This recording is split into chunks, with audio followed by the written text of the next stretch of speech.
नमस्कार, आप देख रहे हैं समर्थ सहारा न्यूज। आपके साथ मैं हूं वैशाली। आइए रुक करते हैं आज की खबरों की ओर।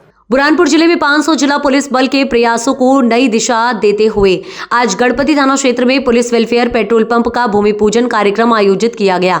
इस कार्यक्रम में मुख्य अतिथि रहे इंदौर ग्रामीण जोन के पुलिस महानिदेशक अनुराग।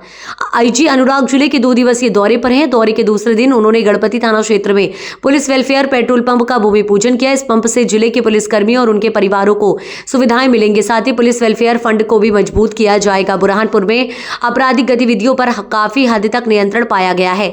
इसके साथ ही मैं लोगों से आग्रह करता हूं कि यदि साइबर ठगी जैसे कोई घटना हो तो तुरंत पुलिस को सूचित करें और सहायता प्राप्त करें। अवैध हथियार निर्माण करने वाले सिकलीगरों को मुख्य धारा से जोड़ने की भी बात कही गई। आईजी ने अपराधों को नियंत्रण की दिशा में जिले की पुलिस टीमों के प्रयासों की सराहना की और जनता से साइबर सुरक्षा के प्रति सतर्क रहने का आग्रह किया। ये भूमि पूजन कार्यक्रम बुरहानपुर पुलिस बल के सामुदायिक सेवा की ओर एक और कदम है। बुरहानपुर जिले के पुलिस बल द्वारा उठाया गया ये कदम न केवल पुलिस कर्मियों की भलाई के लिए महत्वपूर्ण है बल्कि समाज के प्रति पुलिस की प्रतिबद्धता को भी दर्शाता है। ये आज पेट्रोल पंप जो हमारे यहाँ स्वीकृत हुई है, पुलिस वेलफेयर ने इसमें सहायता की है और ये आज इसका भूमि पूजन था। अभी आज से एक आध हफ्ते में यहाँ काम स्टार्ट हो जाएगा।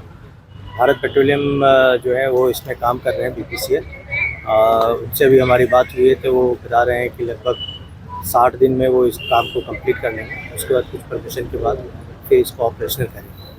एक तो पुलिस पेट्रोल पंप इसकी जो राशि आती है वो पुलिस कल्याण के लिए उसका उपयोग होता है।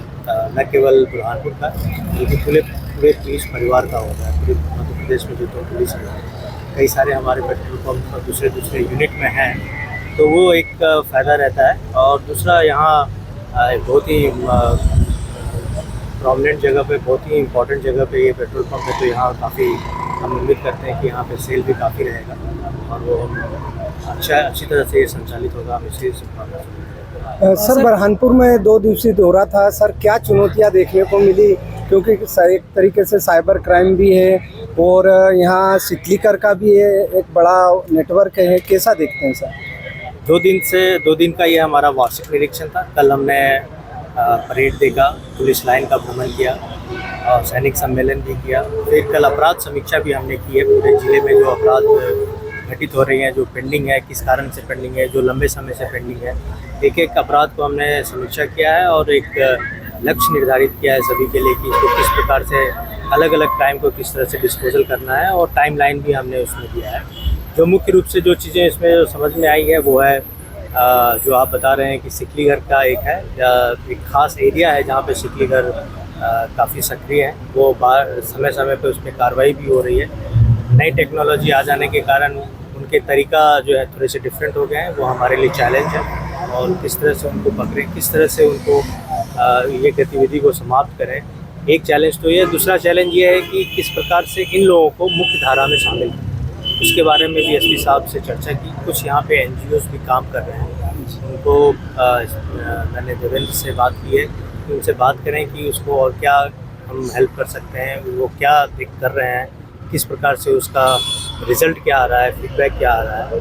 तो उनको मुख्य धारा में शामिल करना ये सबसे बड़ा चैलेंज है। जहाँ तक अपराध की बात है तो बहुत ऐसे कोई गंभीर और कोई विशेष तरह के अपराध नहीं है जो यहाँ पेंडिंग है। जो छोटे मोटे अपराध हैं उसके लिए हमने उनको गिरफ्तार किया है। चोरी और इस तरह की संपत्ति संबंधी अपराध के कुछ प्रकरण लंबित थे, तो सभी को बताया है कि इस पर विशेष रूप से ध्यान दें। महिलाओं से संबंधित जो अपराध, पुराने अपराध पेंडिंग है, उसका निराकरण जल्द से जल्द करना है। साइबर क्राइम जो एक सबसे इम्पोर्टेंट विषय है आज के समय में, उसके लिए हमने ऑलरेडी पिछले लगभग 3-4 महीने से हमने एक ड्राइव की तरह चला के रखा है कि सभी थाने में, प्रत्येक थाने में, जोन के प्रत्येक थाने में, न केवल बुरहानपुर में बल्कि हमारे 8 ज़िले हैं, सभी थाने में 1-1, 2-2 आरक्षक को उसको प्रशिक्षित करके वहाँ पे बिठाया जाए। और जो भी फाइनेंशियल फ्रॉड होता है, जो लोगों को ज़िले के मुख्यालय जाना पड़ता था या उनको पता नहीं होता था कि हम कहाँ जाएंगे, वो थाने पे आके उस कंप्लेन को दर्ज करा सकते हैं और उसका हम जहाँ तक संभव होगा हम उसकी सहायता करेंगे। मेरा यही निवेदन है कि अगर फाइनेंशियल फ्रॉड इस तरह का होता है तो बिना समय गवाए, बिना किसी तरह का समय गवाए हुए इमीडिएटली पुलिस थाने आए पुलिस से संपर्क करें ताकि आपके जो पैसे गए हैं अधिक से अधिक पैसों को हम रोक सकें, रुकवा सकें, क्योंकि इसका एक प्रोसेस है। जो प्रोसेस के तहत हम अगर जल्दी आप हमें खबर देते हैं तो आपका नुकसान जो है हम मिनिमम कर सकते हैं। दूसरी चीज़ मैं आपके माध्यम से ये भी कहना चाहता हूँ कि अभी ये डिजिटल अरेस्ट का एक बहुत विशेष रूप से ये चीज़ें चली है और लगभग अमूमन प्रत्येक दिन किसी न किसी तरह से डिजिटल अरेस्ट का न्यूज़ मीडिया के माध्यम से हम लोग के पास आता है, आप लोग भी देखते होंगे। तो मैं सभी को ये बताना चाहता हूँ कि डिजिटल अरेस्ट नाम का कोई भी ऐसा कोई सिस्टम नहीं है। कोई भी एजेंसी, पुलिस की एजेंसी हो या CBI हो या ED हो या जो IT हो, कोई भी एजेंसी ऐसी नहीं है जो डिजिटल अरेस्ट करती है। ये अगर कोई बोलता है तो आपके दिमाग में ये प्रश्न उठना चाहिए कि ये चीज़ें गलत हो रही है, क्योंकि मीडिया के माध्यम से जागरूकता बहुत फैली है इसमें।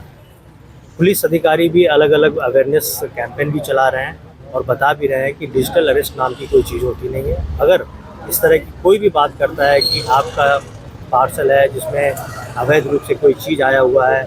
इस खबर में फिलहाल इतना ही। आगे की तमाम अपडेट्स के जानने के लिए जुड़े रहें समर्थ सहारा न्यूज़ के साथ। नमस्कार।